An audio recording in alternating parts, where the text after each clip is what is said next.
वैसे जरूरी नहीं, पर वीडियो को लाइक या डिसलाइक जरूर कर दें। मूवी का नाम है वन मिस्ड कॉल 2008। इस कहानी में लोगों को उनके फोन पर कॉल आती है। जैसे लोग फोन उठाते हैं तो उन्हें एक वॉइस मैसेज मिलता है जिसमें उनकी अपनी ही आवाज होती है। और ये कॉल मौजूदा वक्त की नहीं बल्कि फ्यूचर आने वाले टाइम की होती है, जिसमें 1 दिन 2 दिन 3 दिन का टाइम शामिल है। फिर वो टाइम आते ही उस इंसान की मौत हो जाती है। तो शुरुआत होती है एक जलते हुए हॉस्पिटल को दिखाने से, जहाँ फायर फाइटर्स आग बुझा रही थी और उन्होंने एक बच्चे की जान भी बचानी थी। वो बच्चे से पूछने लगी, क्या तुम्हारी मॉम भी अंदर थी? पर बच्ची कोई जवाब नहीं देती। आगे हम एक लड़की शैली को देखते हैं जो अपने घर की छोटी सी तालाब के पास बैठी थी। अचानक उसे पानी में से आवाज आने लगी। जैसे ही उसने पास जाकर देखा, पानी के अंदर से एक हाथ बाहर आकर उसका मुंह पकड़ लेता है, खींचकर उसी तालाब के अंदर ले जाता है, जिसकी फौरनी बाद पानी की सतह पर एक कैडी निकल कर आती है जो बच्चे खाती है। और तभी वो हाथ शैली की बिल्ली को भी गले से पकड़कर पानी में डुबोकर मार देता है। कहानी अब कुछ दिन आगे गई। हम कुछ स्टूडेंट्स को देखते हैं जो पार्टी कर रही थी। पार्टी में एक लड़की थी बेथ, उससे मिलने उसकी दोस्त आई। ये दोनों कमरे में जाकर शैली की मौत के बारे में बातें करने लगते हैं, क्योंकि ये सारे स्टूडेंट्स आपस में दोस्त थे। इनकी बातों के दौरान ही बेथ की दोस्त के मोबाइल पर कॉल आई, लेकिन हैरत ये कॉल शैली के नंबर से आ रही थी और जो रिंगटोन थी इन्हें कॉल की बेल वो भी अलग ही थी, जो एक लोरी थी। जैसे वो कॉल उठाती है तो एक वॉइस मैसेज था जिस पर सुनने पर बेथ की इसी दोस्त की अपनी ही आवाज थी, जिसमें वो चिल्ला रही थी। उन्हें कुछ भी समझ नहीं आती कि ये क्या है। हैरान परेशान थी वो। अब एक डिटेक्टिव पुलिस ऑफिसर को मुर्दा घर बुलाया जाता है एक लाश की पहचान करने के लिए, जो लाश थी डिटेक्टिव की बहन की, जिसके मुंह से एक कैडी निकलती है। अब यहाँ ध्यान करने वाली बात ये है कि मरते हुए शैली के मुंह से भी कैडी निकली थी, जिसका मतलब था कि जरूर इन मौतों का आपस में कोई ताल्लुक है। तो इसे आप याद रखिएगा। 2 दिन के बाद हम बेथ और उसकी दोस्त को कॉलेज में देखते हैं। क्लास में जब वो थी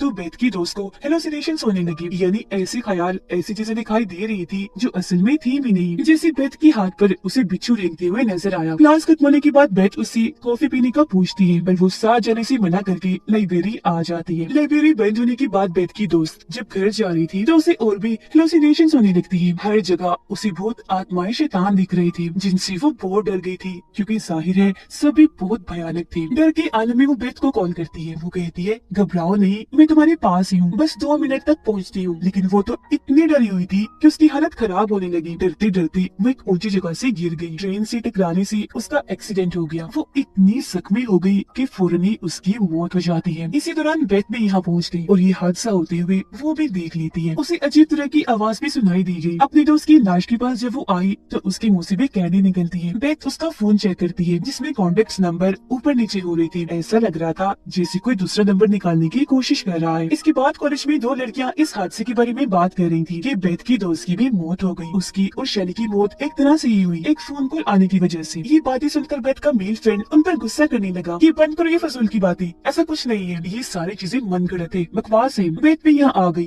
कहती है कि नहीं, ये गलत नहीं है, बिल्कुल ऐसा ही है और उनकी मौत फोन कॉल की वजह से ही हुई। फौरन ही बात बेथ की मेल फ्रेंड को भी हेलुसिनेशंस होने लगी और उसे भी बिच्छू नजर आ रही थी। उसे थोड़ा अजीब लगा, इसीलिए वहाँ से वो निकल जाता है। बेथ भी उसके पीछे पीछे आई। तब उसका मेल फ्रेंड बताने लगा कि मेरे पास भी इस तरह की कॉल आई है और उस पर जो टाइम है वो कुछ देर के बाद का है। फौरन ही उसके दोस्त को भी वहाँ एक शैतान दिखा। वो काफी डर गया, वहाँ से जाने लगता है। बेथ उसे आवाज लगाती है क्योंकि वो अपना मोबाइल वहीं भूल कर जा रहा था। मोबाइल लेने जब वो वापस आया तो वही कुछ भूल रहा था जो उस वॉइस मैसेज में था, जिसकी फौरन ही बात यहाँ धमाका हुआ। एक रॉड आकर उसके आग पार हो जाता है, जिससे उसकी भी मौत हो जाती है। यहाँ पर भी बेथ को अजीब तरह की आवाज सुनाई दी, जिसकी फौरन ही बात उसके दोस्त के मुंह से भी कैडी निकलती है। सारी सूरत हाल को देखते हुए बेथ एक लेडी पुलिस ऑफिसर से मिलती है और उसे बता रही थी कि मेरे 2 दोस्तों की अचानक ही मौत हो गई। मरने से पहले उनके पास कॉल्स आई। मेरे ख्याल से उनकी मौत का कोई न कोई ताल्लुक उन कॉल से है। मरने के बाद उनके मुंह से कैंडिस भी निकली। पुलिस ऑफिसर उसकी बातों को गौर से सुन तो रही थी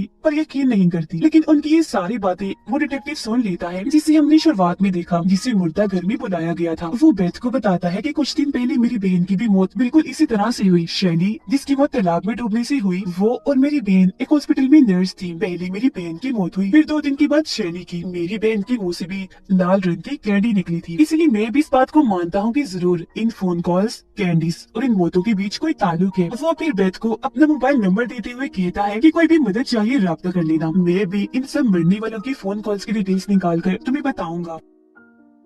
बेथ जब घर आई तो देखती है कि उसकी रूममेट एनी जो इस घर में उसके साथ रह रही थी वो काफी डरी हुई थी। बेथ को बताती है कि हमारी मेल फ्रेंड के मोबाइल में मेरा नंबर भी था, हो ना हो अगली कॉल मुझे ही आएगी, लेकिन मैं मरना नहीं चाहती। तब उसे रिलैक्स करने के लिए बेथ अपने और उसकी मोबाइल की बैटरीज ही निकाल देती है और बोलती है कि देखो मैंने बैटरीज निकाल दी, अब रिलैक्स हो जाओ, हमें कोई कॉल नहीं आएगी। लेकिन रात को जब ये दोनों लड़कियां सो रही थी तो रिंगटोन होती है और ये रिंगटोन भी रो रही थी जो बेथ की रूममेट के मोबाइल पर आ रही थी। हालांकि उसकी मोबाइल में बैटरी नहीं थी लेकिन फिर भी उसे कॉल आ रही थी। ये कॉल 2 दिन के बाद के टाइम की थी जो देखकर रूममेट काफी डर गई क्योंकि जो वॉइस मैसेज था उसमें रूममेट की चिल्लाने की आवाज थी। रात तो ऐसी गुजर गई, पर सुबह होते ही ये लड़कियां उसका मोबाइल ही तोड़ देती हैं। रूममेट से मिलने फिर एक आदमी आया जो एक लाइव टीवी शो का मालिक था। उसे पता चला कि अगली कॉल रूममेट के पास आई थी, इसीलिए वो अपने टीवी शो में उसको लाना चाहता था ताकि उसकी मरने के टाइम जो कुछ भी रूममेट के साथ हो रहा हो वो सब ये टीवी शो का मालिक लाइव दिखा सके और रूममेट की जान भी जब वो बचा ले तो ये चीज भी हर कोई देख ले। लेकिन बेथ उसे ऐसा करने से मना कर देती है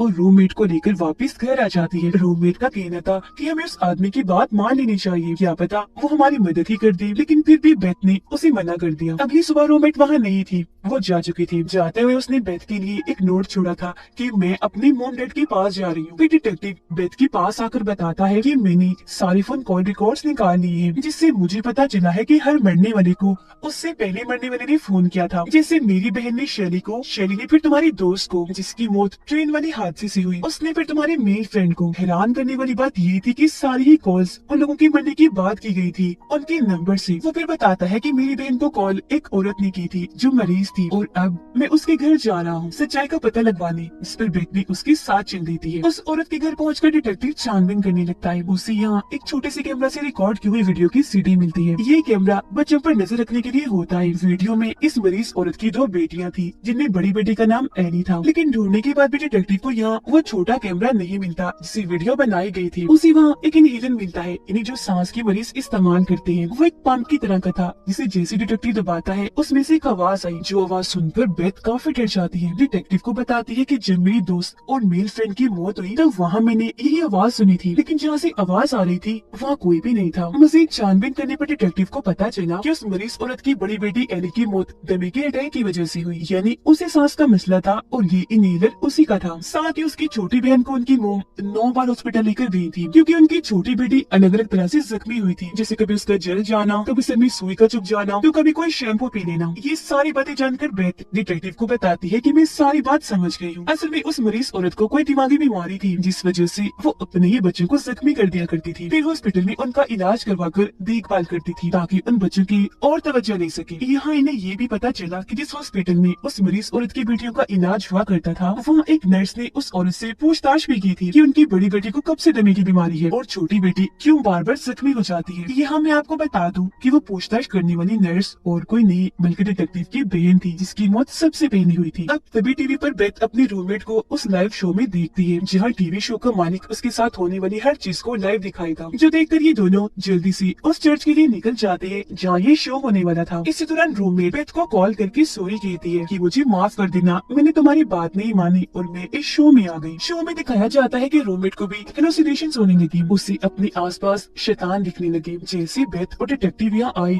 लाइट्स अपने आप ही बंद हो जाती है, जिसके बाद कोई शैतानी ताकत आकर रूममेट पर हमला कर देती है, उसका सांस रोककर जान से मार डालती है। लाइट वापिस आ गई। बेथ अपनी रूममेट को मरा हुआ देखती है, उसके मुंह से भी कैंडी निकलती है। तभी बेथ के पास अपने रूममेट की कॉल आती है जिसमें कल रात 7:55 का टाइम था। कॉल उठाने पर वॉइस मैसेज में बेथ की आवाज थी जिसमें वो चिल्ला रही थी, जिसका मतलब अगला मरने का नंबर बेथ का था। इसलिए डिटेक्टिव उसकी हिफाजत करने के लिए उसके साथ उसके घर पर ही रुकता है। अगली सुबह जब हुई तो दोनों ही काफी परेशान थे क्योंकि इनके पास बस शाम 7:55 तक का ही टाइम था बेथ को बचाने के लिए।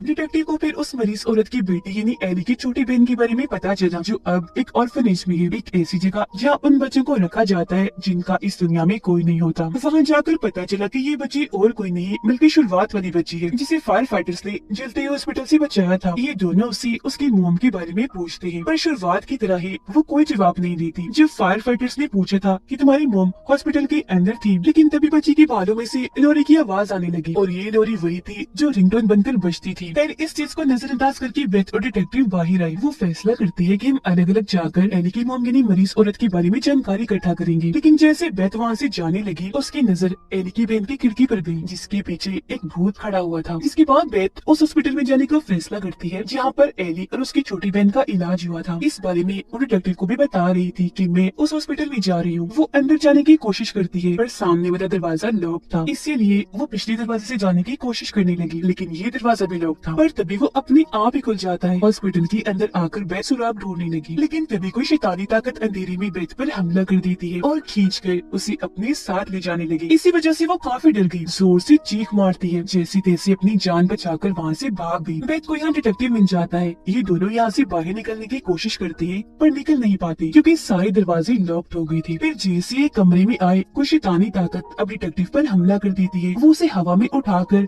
कमरे से बाहर फेंक के मारती है, जिससे डिटेक्टिव को इतनी चोट आई कि वो बेहोश हो गया। कमरे का दरवाजा भी लॉक्ड हो जाता है। बेथ को यहाँ वेंटिलेशन वाला छोटा सा रास्ता दिखता है, जिसके अंदर वो फौरन चली गई यहाँ से बाहर निकलने के लिए। जो वो उस रास्ते में थी तो उसके मोबाइल पर लगातार कॉल आ रही थी। फिर तभी बेथ को यहाँ एक जली हुई लाश दिखती है जिसकी हालत बहुत खराब थी। उसके हाथ में एक मोबाइल था जिसके जरिए ही बेथ के फोन पर कॉल जा रही थी। बेथ फौरन उससे फोन छीनकर तोड़ देती है। ऐसा होने से लाश में थोड़ी हलचल हुई। इसे देखकर बेथ वहाँ से भागने लगी। उसके पीछे पीछे लाश भी भागी। पास आते आते वो बेथ के ऊपर ही आ जाती है। वो काफी डर गई। लाश को कहती है प्लीज डोंट हर्ट मी, यानी मुझे तकलीफ मत देना। बेथ बार बार यही लाइन दोहरा रही थी कि प्लीज डोंट हर्ट मी, जिससे फौरन लाश भी बेथ को कुछ नहीं करती, उल्टा ये कहती है फॉरगिव मी, यानी मुझे माफ कर दो। तभी इधर डिटेक्टिव भी आ गया। देखता है कि 7:55 हो गई है पर बेथ की जान नहीं गई, वो बच गई। अगले ही पल वो सारे पुलिस ऑफिसर्स आ गए उनकी जान बचाने के लिए। बेथ डिटेक्टिव से कहती है कि मुझे यहाँ लाया गया इसलिए नहीं कि मार दिया जाए, बल्कि इसलिए कि मेरी जान बच जाए। उस जली हुई लाश ने ही मेरी जान बचाई। डिटेक्टिव ऑर्फनेज में जाता है एली की बहन से मिलने के लिए, पर वो सोई हुई थी। डिटेक्टिव को वहाँ बच्ची का बालू मिलता है और उसे पता चला कि वो छोटा कैमरा ही दरअसल ये बालू है। यानी है तो ये कैमरा, बस इसे बालू की शक्ल दी हुई है जो बच्चों पर नजर रखता है। उसमें से सीडी निकाल कर डिटेक्टिव वीडियो देखने लगा और उसे पता चला कि इस बच्चे की मोम नहीं बल्कि उसकी बड़ी बहन एली ही उस पर जुल्म करती थी, उसे चोट पहुंचाती थी। हर दिन अलग अलग तरीके से वो अपनी बहन को जख्मी करती थी। ऐसा करने से उसे बहुत मजा आता था। लेकिन एक दिन उनकी मोम ने देख लिया कि एली अपनी छोटी बहन का हाथ काट रही है। एली की इस हरकत पर उसकी मोम को काफी गुस्सा आया। उन्होंने उसे कमरे में बंद कर दिया। छोटी बेटी को वो हॉस्पिटल ले गई। इसी दौरान एली को दमे का अटैक हुआ। वो अपनी मोम को कॉल करने लगी पर इसी दौरान ही उसकी मौत हो गई। डिटेक्टिव के साथ ये वीडियो एली की छोटी बहन यानी वो बच्ची भी देख रही थी। वो बच्ची से पूछता है कि तुम्हारी बहन तुम पर जुल्म किया करती थी, इस बारे में तुमने अपनी मोम को क्यों नहीं बताया? बच्ची बोली मुझे जख्मी करने के बाद मेरी बहन मुझे एक कैंडी दिया करती थी, इसीलिए मैंने ये बात मोम से छुपाई। उधर बेथ जब घर में अकेली थी तो उसके पास एली की आत्मा आती है जिसे बेथ नहीं देख पाती। तभी यहाँ डिटेक्टिव आ गया। बेथ को सारी बात बता देता है जो उसने वीडियो में देखी और कहता है कि तुम सही कह रही थी, एली की आत्मा ही सबको मार रही है और उसकी मोम ने ही तुम्हारी जान बचाई जो वो जली हुई लाश थी। उनकी बातों के दौरान ही दरवाजे पर दस्तक हुई। डिटेक्टिव दरवाजे की छेद से देखने लगता है। हालांकि बेथ उसे ऐसा करने से मना भी करती है पर वो नहीं मानता। अगले ही पल एक चाकू उस छेद से आकर डिटेक्टिव की आंख में घुस जाता है। उसका सर चीरते हुए दिमाग में घुस गया और तभी दरवाजा खोलकर एली की आत्मा अंदर आती है बेथ को मारने के लिए, जो अब पूरी तरह शैतान बन गई थी। लेकिन एक बार फिर एली की मोम यहाँ आकर बेथ की जान बचा लेती है। डिटेक्टिव की हालत इतनी खराब थी